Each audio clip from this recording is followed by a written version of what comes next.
Hey y'all, what's going on? It's Hunter Elliott. We are at the 2023 SHOT Show, and I know y'all gonna recognize this man, the one and only Paul Spitale, the genius that drives Colt. We could say that, right? And now the genius that's gonna drive CZ. Well, you said it, so it's gotta be true. Gotta be true. So, you know, we talked a lot about Colt and where things are going, but I'd like to touch on a little bit of that. Let's start off first. How was the SHOT Show for y'all this year so far? It's been terrific so far. I mean, you know, last year obviously COVID played havoc for many of the manufacturers, but this year it's nice to see people here in full force. Our booth's been completely packed for the entire, you know, we're almost 3 days into this thing. It's been crazy, but really nice to see the industry support the show. This is the biggest industry show that we support, so we're happy to be here. And so you feel pretty good about where we're at industry-wise. The attendance for SHOT Show was good. You felt like...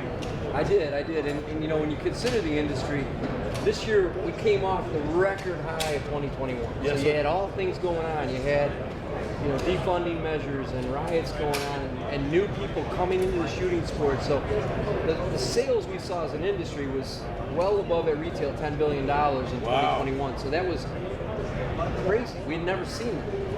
And this year we knew it was going to come off, and most estimates it came off maybe as much as 30% this year. Yeah. We've been fortunate. We've done far better than that, and we feel really good about where we're positioned. But I think a lot of that is, you know, you look at revolvers that we came into back in 17 and 18 and really have done a good job building that out. And it's given us the opportunity in these moments where the industry contracts to really do more. That's a good... Do you think that there's... So we were at a high, and it's kind of self-correcting, but do you see that things are going to be okay? Oh, no, I mean, people want to speculate. It's still the largest market in the world by a long shot. Like, you know, you're talking about, you know, all the commercial business in the rest of the world doesn't come up to its rounding compared to what's done in the United States. So this market will always fluctuate between $5 and $7 billion in U.S. retail dollars. So it's a significant, large market. And the support, you know, in this country, obviously, you know, grounded in the Second Amendment is something that's so important to the future of companies like Colt.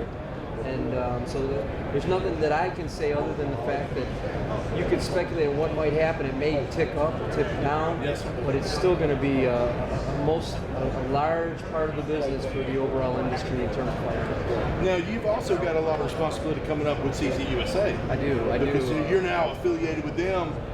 When I say you, I mean Colt and Paul. So the reality is CZ acquired Colt. I mean, it's that simple. They purchased Colt for a large number, like over $220 million,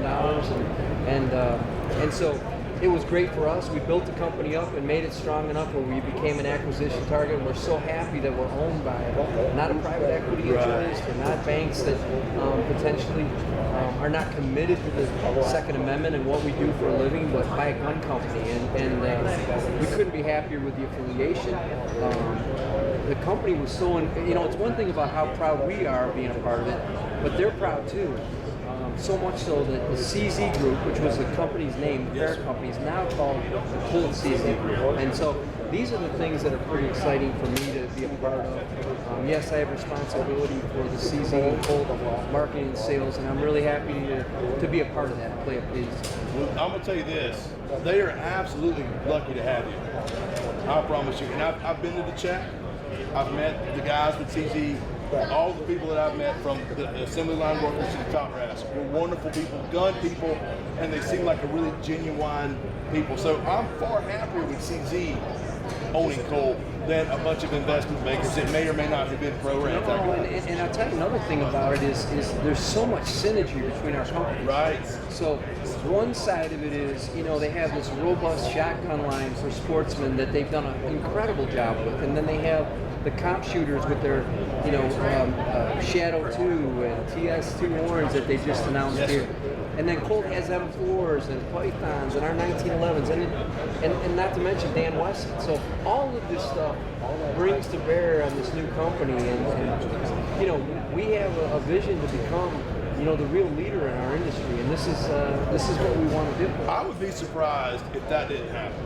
I mean, Colt has always commanded a great deal of respect in this industry just because of the heritage and the known quantity of quality. and CZ too has a very good reputation. So it is, the marriage of those two companies is largely going to dictate some dominance of the market share of what y'all going to bring to bear is the way I see it. Yeah. So, well, Mr. Spitale, I know that you are a super busy man, and I feel thankful that I got just a few minutes to fellowship with you. Absolutely. You're so good at this, and you're so smart, and you're so educational that I'm really glad to be able to get you on camera. Because I know people enjoy watching what you have to say because you're so well educated in this area. Well, I appreciate the comments, Hunter, but I can tell you, when we met each other back in early stages of our resurgence, yes, sir. Those were important times, and I really appreciated your perspective, and couldn't think enough of you and support you and what you do for this industry. So thank you as well. Well, I'd do anything for you, brother. I love you like he's my uncle, right? Be good. All right, y'all take care.